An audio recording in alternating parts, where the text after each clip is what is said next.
Now listen, if someone would ask me, what is one expression that you would have to describe Guardians of the Galaxy 3? You know what I would do?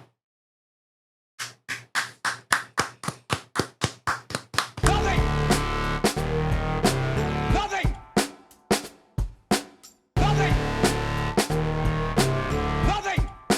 You just don't turn it off! Nothing! Nothing! Nothing! Nothing! Nothing! Nothing is over! Nothing! Nothing! You just don't turn it off! Nothing! Because when I tell you, this is without a doubt one of the best movies, not even just comic book movies, but this is one of the best movies I've seen. That's what it is.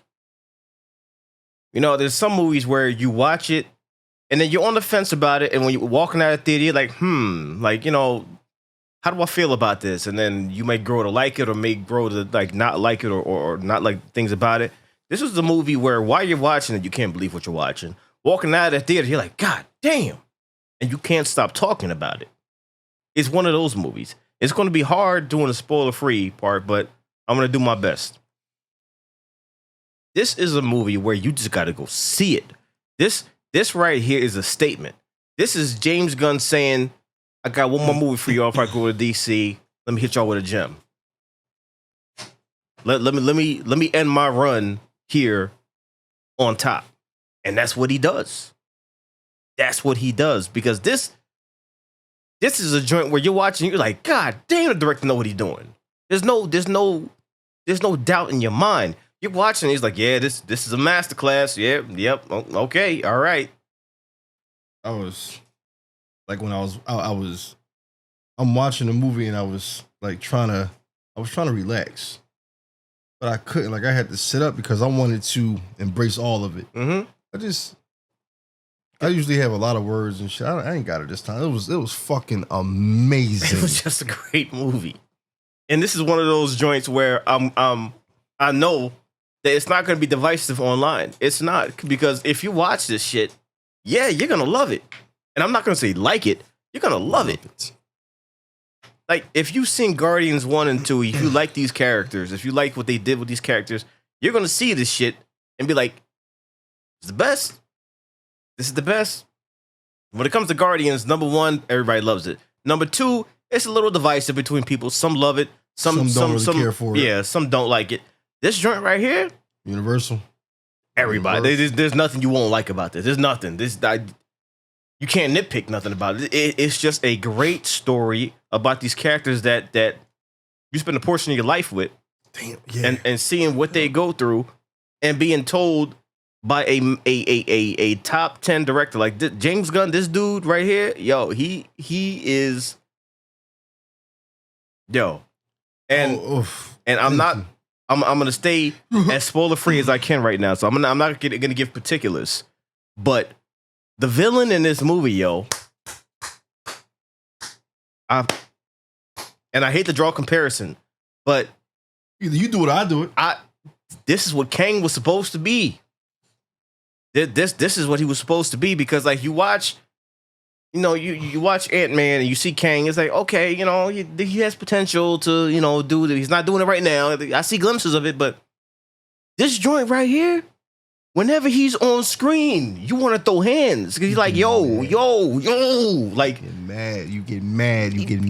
This is a villain who embodies the essence of a villain, and it's like, yo, is he like this in real life? Like, what's going on? Like, what's happening? Like, it's one of them joints where it's just done so well, and you hate him so much, where you're like, fuck, like you get frustrated in real life. Like, you know, I know he's not like that, but I got to meet the act. I'm like, yo, man, what's up, man? Like, why'd you do this shit so fucking good? Are you really like this nigga? Like one of them joints, but it's just. And the characters, like the dynamic between everybody, it's the best it's ever been because of everything that they went through. And it's just, I gotta end the spoiler-free section here because there's not much I can say other than this was a fantastic fucking movie. A fantastic fucking movie. If anybody needs a review, go see this shit. Go see it. It's phenomenal. You're gonna love it. You're not going to be on the fence about it. It's not divisive. It's just a great fucking movie. One of the main things that I heard people say before this is the best MCU movie since Endgame. God, I can't really argue with that. Can't argue with them. Between the shows and the movies, this is the one that brought me back to that. It put me back in that bag. It put me back in that Marvel thank you mode. I've still been enjoying what Marvel has been giving us. Yeah, I'm cool. But this right here did something that I haven't really been able to grip. Listen. Oh, this was fucking amazing. This is Church of Marvel at its prime. Yeah. It's like, you know what I mean? Things faltered a little bit. You know, some members left from superhero fatigue. You know, some of the congregation rolled out, or they was watching over the fence, whatever like that. This joint right here, Deacon James Gunn said, all right, y'all, I'm gonna head on out of here. Let me bless y'all with this one. Let me bless y'all with one more sermon. And everybody stood the fuck up, and everybody fucking applauded as he left the congregation. Yeah. To green the pastures. And when he passed out the collection plate, niggas ain't mine. Dropping with yeah. Like, okay, cool, all right, brother. Cool. All right, there you go. I mean, you got any more people wasn't frowning their face at the collection plate. They're like, here you go. Yep. It's one of them joints. So if you need a review, a spoiler-free review, here you go. Go see this fucking movie. Yeah. That's all you need to know. It's fantastic. You're gonna love it. I already know that. There's no question about it. So go see it. I'm snapping. I don't want to stop talking about it. This has been really stressful for me to try to do this shit spoiler-free, but I managed to do it. So go see the fucking movie. With that being said, we're going to get into some spoilers in 3, 2, 1. I don't know the last time I cried this much in a fucking movie, man. Probably Endgame. Fast 7, was it? Yeah. Fast 7. Endgame. The end of Infinity War. But Titanic destroyed. But this much, like I'm like Infinity War got me at the end. Endgame got me, you know, a few times and also got me at the end. This motherfucker right here, yo, damn near the whole movie, because they build a villain that's so fucking repulsive, so demonic, so much I don't give a fuck about nothing type shit, and he embodies that, and you believe it because of what he's willing to do and how far he's willing to go, and that's why I say shout out to this actor, because I want to throw hands with him in real life, because I know he's not like that, but I'm like, you acted the fuck out of this so well that number one, I was scared of him, and number two, I was like, yo, you are garbage. Like you. Listen, I was bawling the whole movie. The chick next to me, she was crying the whole movie. Her husband had to like damn near come over and hug her half the movie, because this shit was emotional. That whole shit with Rocket showing his past, and I love how they did that. Fucked me up. They were going into flashbacks where it didn't break away from the movie. Like it felt natural, it felt organic, intertwined with it. It was beautiful. It was just well done, and you're seeing what he went through, and you're seeing why he doesn't want to talk about it, because every time his past is brought up, he's like, I don't want to talk about it. I don't want to talk about it. Man. So you know, oh, something fucked up happened. Something really fucked up happened, and you get to see it, and he's like, I see why you don't want to fucking talk about it. I understand 100% why you don't want to talk about that shit, because I wouldn't want to talk about it either. Like, the dude was just garbage, yo. Like, he got tortured. Like, you seeing him as a baby getting picked out of the litter and then experimented on, and man. And I liked how, hear me out when I say this, I liked how the movie was about Rocket's backstory, but they made sure the movie was also about everybody else. I couldn't believe what I was watching, because nothing was dragged. They didn't show too much of this. They didn't stretch anything towards the point where it was just like, all right, come on now. Rocket's backstory did make me cry, because you know how we are about animals. It shows some fucked up shit, but not too graphic. It was graphic enough. It was graphic enough. The guy who played the villain, I just want to stand on a podium right now, and I would love to announce one of my new favorite actors. He deserves his flowers right the fuck now. And I've never seen you personally get this man in the theater. Hoodie off, and you just like, yo, he took you there. It's one of them joints where you forget it's a movie. Like, you forget it's a movie, and he's like, yo, man, what the fuck is up, man? Like, one of them joints where you want to square up with the screen. It's like, yo, man, what the fuck? Like, I'm talking all this shit to the screen. Like, yo, back up, sit down. I'm like, oh, my bad. I forgot it was a movie. You Like, should have known something was up though when the theater lights wouldn't go off. and I don't know, man. A part of me thinks that was intentional. Because like when we watch the movie in the beginning, you know, they start with music playing, you know, Radiohead, a classic, and Rock is putting on the headphones and he's singing along. Great fucking song. The movie was full of great music. You know how sometimes in a movie where a song plays, you're like, okay, I don't know if that fit. Like, it's kind of a little weird. But all the movie was organic. It fit. It fit. And that's just James Gunn just doing what he does. But anyway, like, so the trailer was playing, lights was off. Movie started, lights came on. I'm like, yo, what the fuck? Did somebody hit the shit? Like, what the fuck is happening? But then there's a certain point in the movie where a light went off and then the theater lights went off. And I'm like, was that intentional? Right, like, I don't know. I don't know. Maybe if it happened to somebody else there, they can tell me. But Is that the IMAX experience? I don't know, man. But it felt like it was part of the movie. Yeah. I don't know because it's like when the song went off and the light went off, then you know the theater lights went off. So I don't know. I don't know if that was. Luckily, because a part of me was worried that the lights can be on the whole fucking movie, and that would have kind of ruined the experience a little bit. But either way, I don't know. Like the movie started off like great, and then just out of nowhere, Adam Warlock just shows up immediately and fucks the whole vibe up. And the fight here is crazy. Like he's twisting motherfuckers up. Like when Mantis tried to fight him, broke her arm, like with no hesitation, like motherfuckers getting mangled. Like Nebula got mangled this movie. Mangled. And then does damage to Rocket. He find out that, you know, Rocket is the object that's they trying to get. Like they want Rocket because this big motherfucker wants him. And immediately when he shows up on screen, you see he doesn't give a fuck. Cause like, what the fuck is wrong with him? Pop. Yep. Like he's pinned up against the wall. He's getting crushed. He's like, don't talk to me. Like, what the fuck? Do what the fuck I say, or else you get smacked up, and I'm gonna destroy that shit too. I'm gonna fuck up your whole race. Like, what the fuck? Like, he doesn't give a fuck. You just. The actor does a really good job of conveying a lack of fucks to give in the face. It's like, why are you talking to me right now? What the fuck are you saying? I don't give a fuck. Like, and he shows it in the face when people are like, yo, man, what the fuck is up? That's why I wanted to square up with the screen, because I'm like, yo, man, you don't give a fuck about nothing and nobody. You just want the perfect specimen, and that's it. But it was a different type of evil, Man, because he was highly intelligent. He was highly intelligent. Yeah, but his evil was. I was more afraid of him than I was of Thanos. Yeah. Because his conversations were so straightforward. It would go from, you are a phenomenal specimen, to, I don't fucking need you. Yeah. So I see why you got so fucking mad. All I need is your brain. Like, I don't need any of this shit. Like, get the fuck out of my face. Like, you thought you thought I gave a fuck about you? No. And that's why the movie was so good, because they display Rocket as a baby raccoon. Yeah. And the way he starts to handle Rocket, he's like holding his head, palming his shit. I'm getting mad. And then he just shows Rocket, I don't care about you. I know I made you feel like I cared about you, but I don't give a fuck about you. And his demeanor was just like, you thought I cared. So, I'm not 100% sure about this, but in the comics, Rocket had a wife or something like that. And that was Lila. She got introduced in this movie.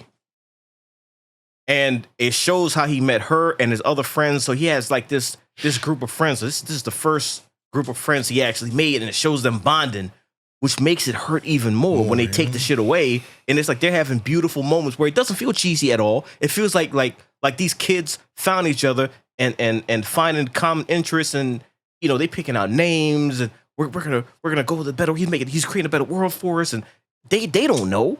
They have no idea. They did latch on to this, even though they're in a fucking cage, but they don't fucking know. And then Rocket shows how smart he is. He solves a problem that he could never solve. Evil motherfucker has. Like, he takes a fucking turtle or a tortoise, puts in a thing, evolves it, is pissed off. In a rage. He's like, see, this is what I need to fucking solve. This right here, and incinerates the shit right in front of Rocket, just to show he doesn't give a fuck. And then Rocket solves the problem. It's like a complex equation you put in front of somebody. But Rocket was like a genius damn near. Like, you know, he was doing the equations on the chalkboard and all that. And he solves it. And dude's like, huh. How the fuck did you figure that shit out? Okay. And the shit works. So he brings Rocket in. He evolves motherfuckers to show that it works. Says what he wants to do. And then you know, Rocket's talking about, oh, okay, so we can go to, you know, the new world.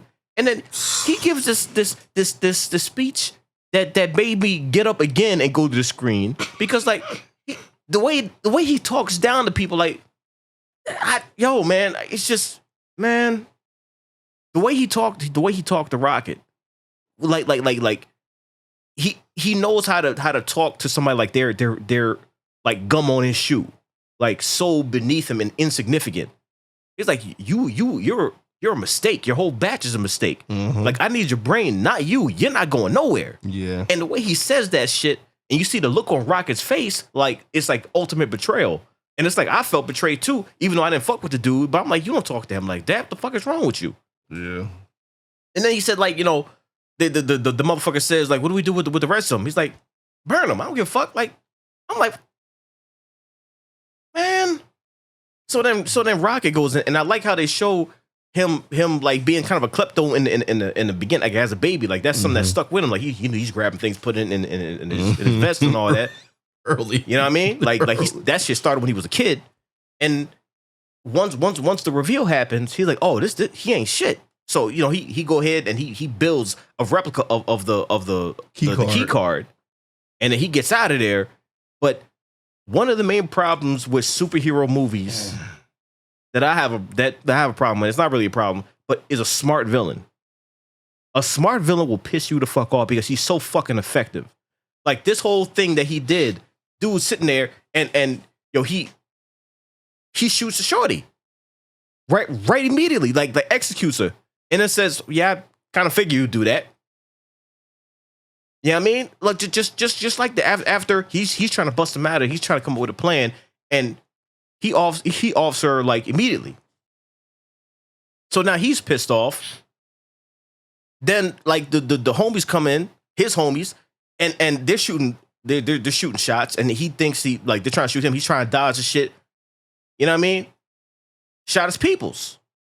Both of them right behind. Like all his friends got executed right in front of his face. In seconds. So he has a breakdown, and this motherfucker starts mocking him. I'm still mad. I know it's a movie, but that shit, it infuriated me. Like, I'm like, you, like, you know what I mean? Yep. Oh my God. Yo, man. It took you there. Oh, it took fuck. you there. And I'm happy Rocket fucked his shit up. Immediately. Like, he launched at him, and you just saw claws. He's on the ground yelling, like, because like the whole movie you see him and his face looks fucked up, but when you see him in the flashbacks, his face look regular. Like, and cool, even fucking, you know, mention what I was thinking of, you know, the whole RoboCop thing. Like, you know what I mean? You stretch face RoboCop nipple twist us. Damn, Quill. Maybe I said, hold on. Want to hear that shit? Want to hear that shit about myself? It's like he destroys him. Like, he destroys him. And you get to see how bad he destroyed him at the end of the movie. And I'm like, God damn, yo, he fucked him up. But speaking of destroy, and this is like, I could name scattered shit all day about this movie. When the motherfucker destroyed the planet because it wasn't perfect enough. Immediately. I said, man, what I said, what? That's also shit like, yeah, we got what we wanted. Like, these motherfuckers, like, they're not what I want. So it's not one of them things where we're gonna destroy it in 3, 2, when it's not a countdown, it's immediate. That shit start leaving, plants start blowing up. All these motherfuckers are expendable. Scattered and screaming. Like, all these motherfuckers are expendable. Like Quill mentions, like this is your perfect world. Motherfuckers getting stabbed in the street and fighting and all this other shit. Niggas moving weight and shit. He's like, yeah, he was like, you're right. No, they're not. Man. All right, fuck it up then. We out. Like, just a complete lack of empathy. So he didn't give a fuck. That's established. But then you got Gamora, who's coming in, who's a different Gamora, and she's adamant about the fact that I'm not your Gamora. This attachment that you got, I'm not that. Like, in his face.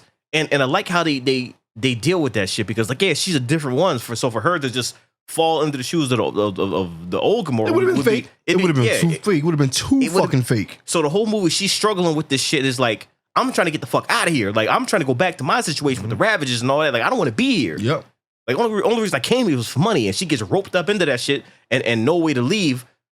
It's just the way everything is done is just it's just so good. Even with Nebula, like who's a stone cold badass, and then when they find out Rocket is back, she starts crying. It's like that right there, yo. The whole row, man. the whole row. When Nebula started crying because she was so relieved that my heart was placed on the floor and was getting beat the fuck up. Like it's just, I just want to say, I always do this, but I would like to say thank you to James Gunn. Thank you. And I would also like to say, you have shown the world what other directors should do if they choose to make a film. If you're not going to do it like this and get in depth with everything, just don't do it. Like, that was some learning. You can learn from this. He gave it his all. Like he approached all these characters with such love and such care. Drax and made you care about me. Even Drax and Mantis and all that, and their connection, how they react to each other, and them having arguments and fallout with each other, and revealing some truths and everything. Like even the whole Drax with him, like he losing his family and his daughter and all that. It's like they addressed everything, and like everything just felt honest and earned, and it hit you emotionally. And like I don't want to just give James Gunn a round of applause. I want to give everybody involved with this fucking movie a round of applause. And I saw Andy Serkis' name in the fucking credits too, so you get a round of applause too. Like whenever it comes to motion capture, he's that's the man right there. Like everybody involved with this movie and this legacy, because they were showing pictures of all three, like all the other Guardian of the Galaxy movies, and even the holiday special during the credit sequence. But like everybody involved, y'all just helped bring a close to an incredible trilogy that will be talked about for years to come. This right here being the last Guardians movie from James Gunn, you went out on top with a bang, and I look forward to everything you do at DC, because my God, what a phenomenal director, what a phenomenal movie. Like even with Quill going back home, and it almost felt like a Rambo type joint with him going back home with the duffel bag and the theme playing and all that. It's like, and him seeing his grandpop, and like even that was just emotional. Speaking of Quill, he broke me down this movie. Yeah. He showed how much we knew he cared for Rocket. We knew, but the way that he showed it in his film, there was a scene that really got to me, and I was like, that was brilliant. Gamora was trying to tell him he's gone, let him go, and when he said no, I'm not losing him. And when Rocket came back, that whole scene broke the whole theater. Like the intensity from Quill, he's yelling, and he's so desperate to get Rocket back, and Rocket is in the middle of passing on, and like that's when you feel it in your chest and your eyes start leaking, and I'm like, oh god damn, man. Like I tried, man. I couldn't hold it together, this movie. I couldn't hold it together because there were so many scenes where it just gut punched you, and the fist stayed there and went through your back. Like it is one of them joints. But then you also had scenes like that one shot fight when the doors open up and they all rush in there and proceed to give one of the best ass whoopers I've ever seen filmed. Like the camera was just going around everybody, and Quill was like putting the little the electrocuted things on them, and it's still moving, people getting fucked up. And then when that shit went off, Nebula's head got twisted back. She's still fighting. She repaired it. And like, I think Gamora joined the team. Yeah, like she knew what it was at a certain point. Oh my gosh, she was bad as fuck. And the last thing I'm gonna say about it, because I could talk about this fucking movie all day, is since they build up this villain as somebody you actually hate, seeing him get his ass whooped by the whole team is one of the most dopamine raising, serotonin level raising things I've ever seen in my life, because I'm like, I needed that. If I didn't get that, I was going to throw hands with somebody. He got a legendary ass whooping. I don't know if a fight like that's ever been filmed. Like, he got his ass whooped all over the fucking room. Amen. All over the room. Right after a scene that's so beautiful. You see in Rocket, see the little raccoons, and then you look at the thing and see the type, and then it says raccoon on it. When that's when he comes to peace with everybody calling him a raccoon, because even when Lila said that you're raccoon, he's like, I'm not a raccoon. Like he fought it this whole time, and then he sees it there, and that's like the affirmation is like, oh, okay, all right, I am all right. And then he immediately, like, you see all the animals in cages, and then if you're an animal person, that already hits you right there. But then he proceeds to try to save all of them, and then this dude shows up and fucks up that scene immediately. So when you see him get his ass whooped, you damn near standing up. I wanted to watch that scene standing up, because like that's a legendary ass whooping that needed to happen. If the movie didn't have that, I'd have to deduct a point. But since it has that, this movie's a 10 out of 10 for me. Easily. One of the easiest 10 out of 10s. I don't have to think about it. I'm like, that I love the movie? Fuck yeah. When I see it, again? Fuck yeah. Was it fucking incredible from beginning to end? Fuck yeah. So this is a 10 out of 10 for me. I don't get into rating movies anymore because I try to move away from that. But this is a 10 out of 10, yo. Easily. It's not debatable. If you say otherwise, I'm out. It is what it is. I'm just leaving. You got time for this? I'm leaving. I'm gonna be acting just like the villain boy. Like, Yeah. you can't, this is not up for debate. I said what I said and I'm out. Peace. Good What movie. an incredible fucking movie. And that's all I got to say. It's my mom's Remembrance Day. I just want to forget about it.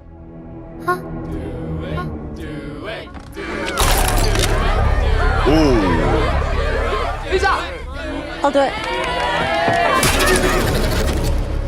Cannot go for more than 90 seconds. Am I clear? What happens after 90 seconds? Don't want to stay. Hey.